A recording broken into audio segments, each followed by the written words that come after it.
Hello student, आप सभी का प्रदीप एजुकेशन सेंटर में स्वागत है।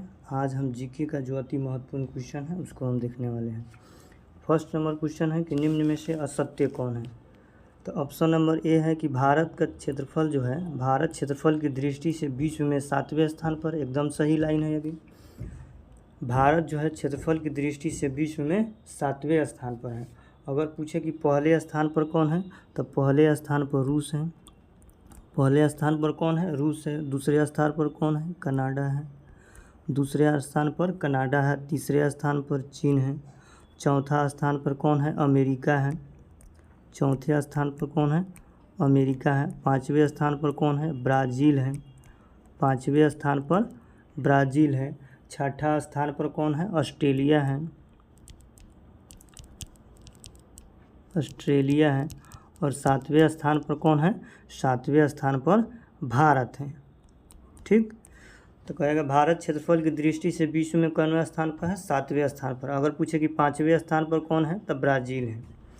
बी में है कि विश्व की जनसंख्या का 17.5% है। जनसंख्या पूछे तब कितना है? 17.5 है।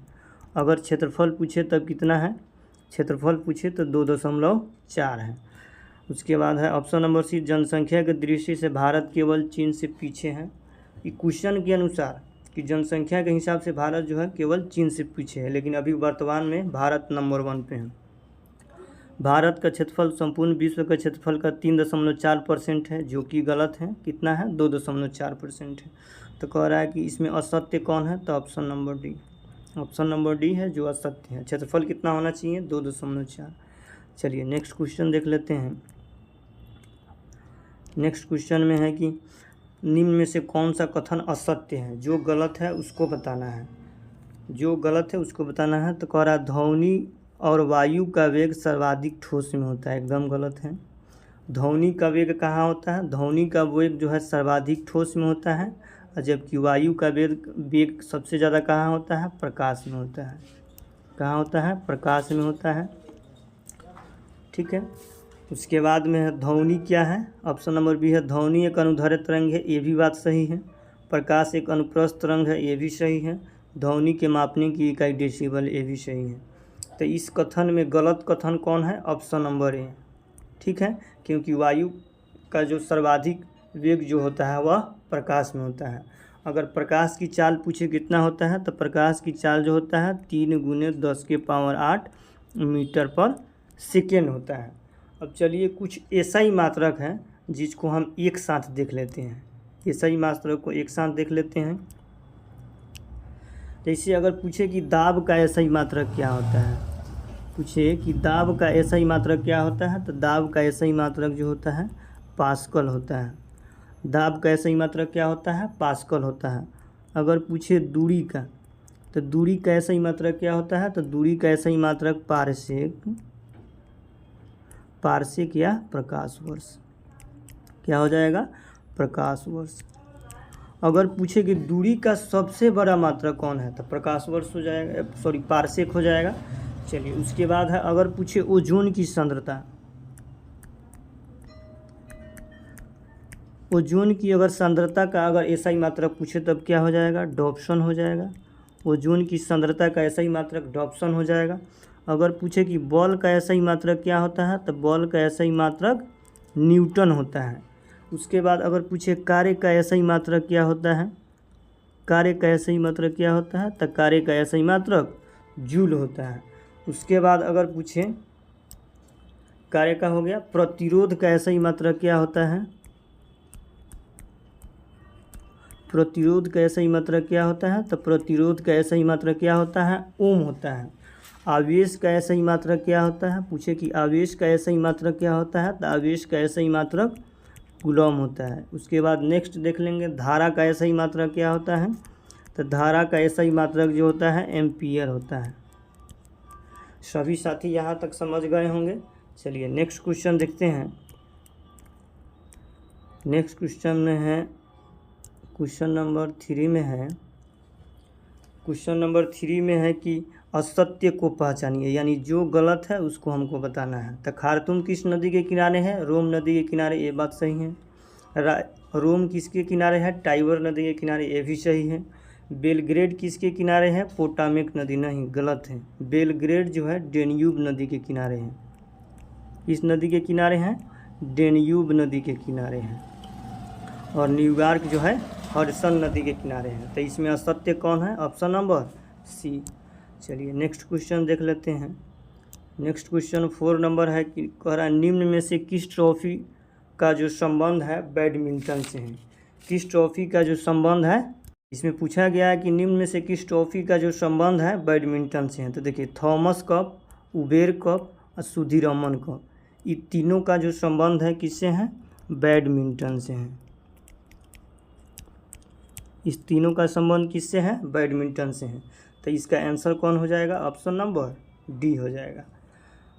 इसके अलावा और भी पूछें तो उसको भी बता देते हैं। Thomas cup, Uber cup, Sudirman cup पूछे तो बैडमिंटन से हो जाएगा। अगर पूछे कि डुरंड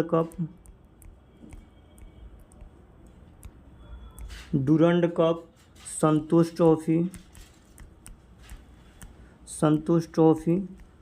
संतोष ट्रॉफी और मोहन बागान, इस तीनों का संबंध किससे है? तो इस तीनों का जो संबंध है फुटबॉल से संबंधित है। किससे संबंधित है? फुटबॉल से संबंधित है। अगर पूछे राइडर कप किससे संबंधित है? तो राइडर कप जो है गोल्फ से संबंधित है। अगर पूछे कि Deodhar trophy, Duleep trophy, Ranji trophy, Irani trophy, तो इस सब का संबंध किससे है? क्रिकेट से संबंधित है। सुल्तान अल्जास शाह कप पूछे तब किससे संबंधित है? हॉकी से संबंधित है। चलिए नेक्स्ट क्वेश्चन देख लेते हैं। नेक्स्ट क्वेश्चन में है कि कर्क रेखा भारत के किस राज्य से नहीं गुजरती है? कर्क रेखा भारत के किस राज्य से नहीं गुजरती है? तो सबसे पहले कर्क रेखा कितने राज्य से गुजरती हैं? 8 राज्यों से गुजरती हैं। कर्क रेखा कितने राज्य से गुजरती हैं? 8 राज्य से गुजरती हैं। उसको देख लेते हैं कौन कौन राज्य से गुजरती हैं। 8 राज्य यहाँ पे हम लिख दे रहे हैं, थोड़ा सा इसको कर लीजिएगा ठीक। वह 8 राज्य कौन कौन है? तो इसमें हम लिख देते हैं ग्राम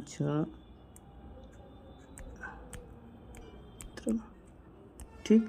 इसमें 8 राज्य कौन कौन है उसको हम लिख देते हैं। पहले स्थान पर कौन सा हो जाएगा? गुजरात हो जाएगा।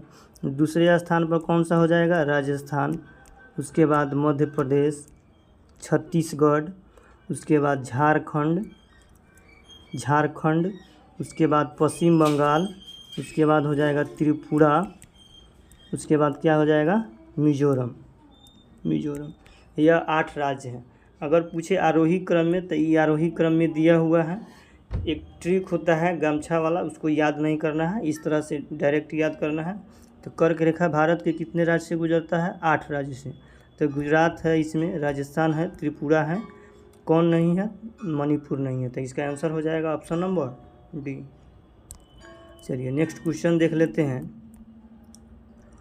क्वेश्चन नंबर 6 है कि असत्य को पहचानिए। देखिए पंडित रविशंकर सितार से संबंधित है, एकदम सही है। जाकिर हुसैन तबला वादक है, यह भी सही है। उस्ताद बिस्मिल्लाह खान क्या है? शहनाई वादक है। तो इसमें से बोल रहा है असत्य कौन है? तो इसमें सब सही है, तो ऑप्शन नंबर क्या हो जाएगा? डी हो जाएगा। चलिए नेक्स्ट क्वेश्चन देख लेते हैं। चलिए नेक्स्ट क्वेश्चन में है कि अम्लीय वर्षा का कारण क्या है? तो अम्लीय वर्षा किसके कारण होता है? तो अम्लीय वर्षा जो होता है सल्फ्यूरिक अम्ल और नाइट्रिक अम्ल के कारण होता है। किसके कारण होता है? सल्फ्यूरिक अम्ल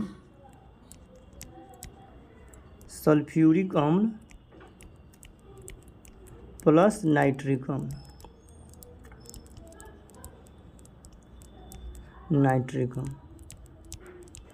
अम्लीय वर्षा किसके कारण होता है? सल्फ्यूरिक अम्ल और नाइट्रिक अम्ल, यानी H2SO4 प्लस HNO3। तो इसमें सल्फ्यूरिक हो जाएगा, नाइट्रिक हो जाएगा। तो ऑप्शन नंबर कौन हो जाएगा? डी। क्लोरोफ्लोरोकार्बन तो नहीं होगा क्योंकि ये ओजोन परत का क्षय है। चलिए नेक्स्ट क्वेश्चन देख लेते हैं। नेक्स्ट क्वेश्चन में है कि नाबार्ड क्या है? तो ठीक है, नाबार्ड का अगर फुल फॉर्म पूछे तो इसका फुल फॉर्म होता है national bank for agriculture and rural development है। अगर पूछे इसका स्थापना कब हुआ था नाबार्ड का, तो 12 जुलाई 1982 को होता है। नाबार्ड का स्थापना कब होता है? 12 जुलाई 1982 का। अगर पूछे समिति कौन सा है, तो समिति जो है शिवरमन समिति है। कौन सी समिति है? शिवरमन समिति है। ठीक है, आज इतना ही तक रहने देते हैं, फिर अगले नेक्स्ट वीडियो में मिलते हैं। अगर सभी साथी को समझ में आया हो तो इस वीडियो को शेयर कर देंगे और चैनल को सब्सक्राइब, कमेंट, प्यारा सा कमेंट करेंगे और लाइक कर देंगे।